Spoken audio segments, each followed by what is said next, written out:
Most of us would not know this thing that ChatGPT is based on a 1960s neural model.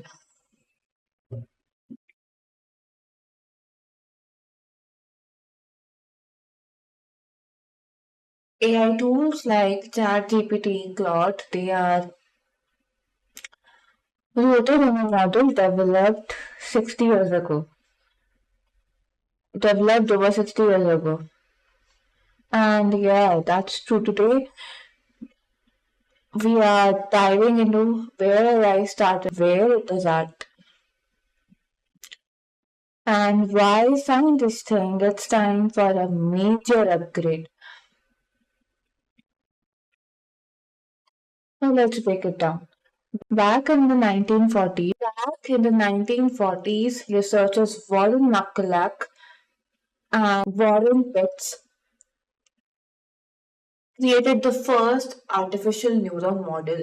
Think of it as a super simplified version of a brain cell. By the 1960s, this model had evolved into the backbone of early artificial intelligence. And believe it or not, it's still the foundation for most of today's AI systems. Here's how it works. Neurons in AI are represented as nodes, and these nodes pass information along in layers from input to output, just like a factory assembly line.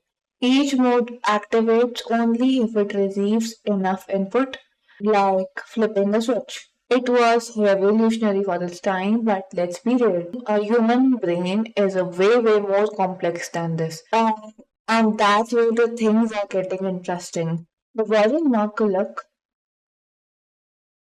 its model, and by extension in the 1960s model AI relies on, misses a key point. Real neurons are not just passive messengers. They are more like tiny managers actively controlling and influencing their surroundings. Model neural networks like those in ChatGPT process information in one direction, but in your brain, neurons constantly send feedback loops, tweaking what's happening earlier in the progress. It's like having a thermostat that not just only adjusts the temperature, but predicts how warm you will want your room next. Researchers at Flatiron Institute Center for Computational Neuroscience think it's time for an upgrade. They have developed a new neural model that treats neurons as tiny controllers, and this means neurons actively gather information about their surroundings. They even adapt and predict changes in the environment. Number three, noise or randomness in the system isn't just cure, it's actually help.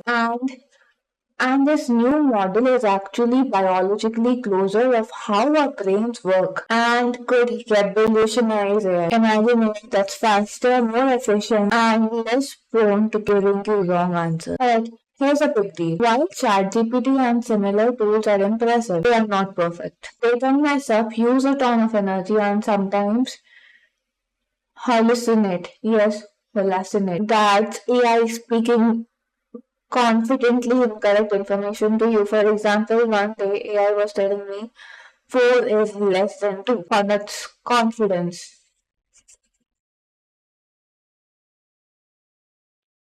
But if we incorporate these new neural models into AI, we could solve these problems and push the boundary of what's impossible. Think smarter chatbots, more accurate predictions, and AI systems that could truly mimic the human brain without any energy cost. So, is ChatGPT based on a 1960s neural model? The answer is very much yes. But it's also a stepping stone. As researchers are refining these models, we are looking at a future where AI could get closer to how our brains work. And that's not just cool, it's literally game changing. What do you think? Should AI stick with what's known or should leap into these advanced neural models? Let me know in the comments, and if you found this video insightful, then make sure to like it and share it with a friend who would also love this. Make sure to hit that subscribe button to watch more videos like this. I'll see you in my next video.